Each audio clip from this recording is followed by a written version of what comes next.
Hai anak-anak, jumpa lagi. Nah, hari ini, hari Senin, tanggal 12 April 2021. Kita mengenal tentang gejala alam petir. Anak-anak, pada waktu kapan ya kita bisa mendengar ada petir ataupun melihat petir? Ya, pada saat mau hujan. Menjelang akhir tahun, intensitas hujan di Indonesia akan semakin meningkat dan biasanya ketika hujan selalu diikuti dengan adanya petir.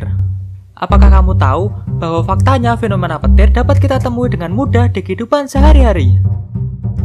Ketika kita berjalan di atas karpet dan kemudian kita memegang gagang pintu, terkadang kita akan merasakan sensasi kesetrum. Itulah fenomena petir dalam skala yang sangat kecil yang dinamakan listrik statis. Listrik statis bermuatan listrik yang sangat kecil dan hanya berada di satu tempat selama beberapa saat. Listrik statis dapat dibuat dengan cara menggosokkan dua benda secara bersamaan, sedangkan fenomena petir yang biasa kita temui di langit merupakan fenomena yang sama namun dengan skala yang lebih besar. Pada awan hujan atau awan cumulonimbus, terdapat partikel es yang bergesekan satu sama lain yang menyebabkan meningkatnya muatan listrik di dalam awan. Seperti yang kita ketahui, terdapat dua jenis muatan listrik, yaitu muatan positif dan muatan negatif. Kedua muatan ini bekerja persis seperti magnet, di mana muatan yang berbeda akan saling tarik-menarik dan muatan yang sama akan saling tolak-menolak. Pada kasus petir, awan hujan berisi muatan positif pada bagian atas dan muatan negatif pada bagian bawah awan. Ketika ada benda yang bermuatan positif mendekati awan seperti pohon atau menara, maka boom, petir akan menyambar benda tersebut. Jadi berdasarkan penjelasan tersebut, mitos mengenai petir yang tidak bisa menyambar di tempat yang sama adalah salah besar. Karena faktanya banyak menara, gedung maupun pohon di dunia yang tersambar petir berulang kali. Semua petir yang menyambar memiliki suhu yang sangat tinggi dan panas inilah yang menyebabkan suara guntur terjadi. Hal ini terjadi ketika setiap partikel yang ada di udara menerima panas yang sangat ekstrim dari petir. Sehingga setiap partikel yang terkena petir bergerak sangat cepat yang mengakibatkan partikel dengan suhu lebih rendah di sekitarnya terlempar menjauh dengan sangat cepat. Dan pergerakan inilah yang kita dengar sebagai guntur. Kegiatan kita yaitu menghitung pengurangan melalui gambar. Ini anak-anak, ini ada gambar petir ya. Kita mau menghitung pengurangannya. Di sini belum ada angkanya ya, kita sendiri yang menulisnya. Coba lihat contohnya. Ini kita hitung. Ada berapa ya dalam satu kotak ini? Kita hitung bersama-sama. 1, 2, 3, 4, 5, 6, 7, 8, 9, 10, 11, 12. Kita tulis angkanya. 12. Dikurang berapa ya? Ini tanda ini kurang ya. Ini dikurang.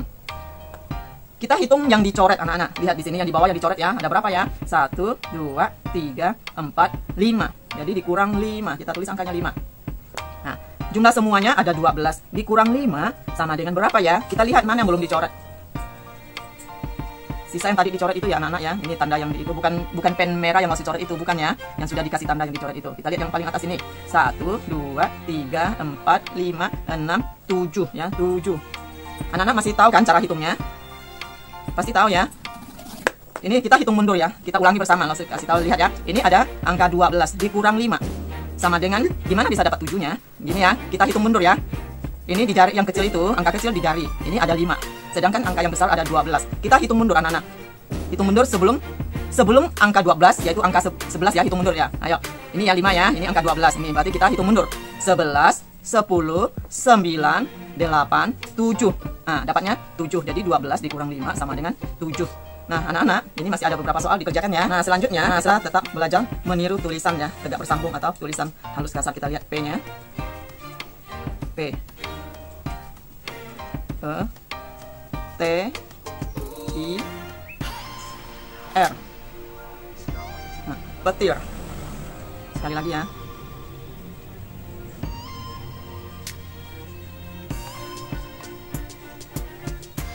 Petir ya. Nah, selanjutnya anak-anak kerjakan ya. Nah, anak-anak yang ketiga adalah kita mau membentuk petir dengan meniup pakai sedotan, atau istilahnya kita melukis pakai sedotan. Alat yang kita pakai adalah sedotan. Ini sudah bagikan ya.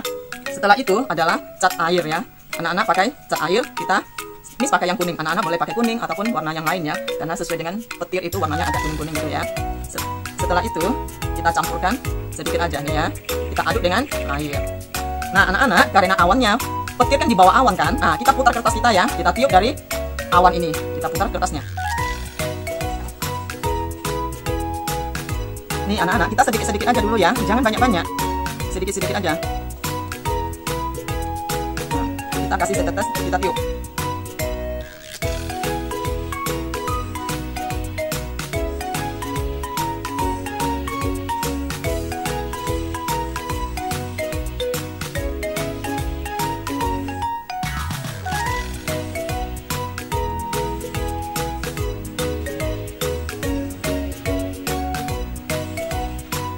Setelah ini kita kasih lagi ya.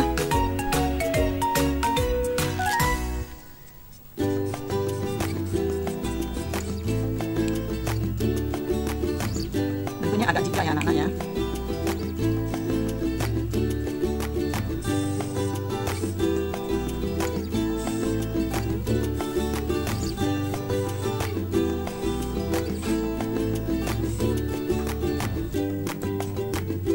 Nah, anak-anak, kira-kira seperti ini ya. Anak-anak, kalian kerjakan ya. Pasti bisa ya. Oke, semangat. Selamat mengerjakan.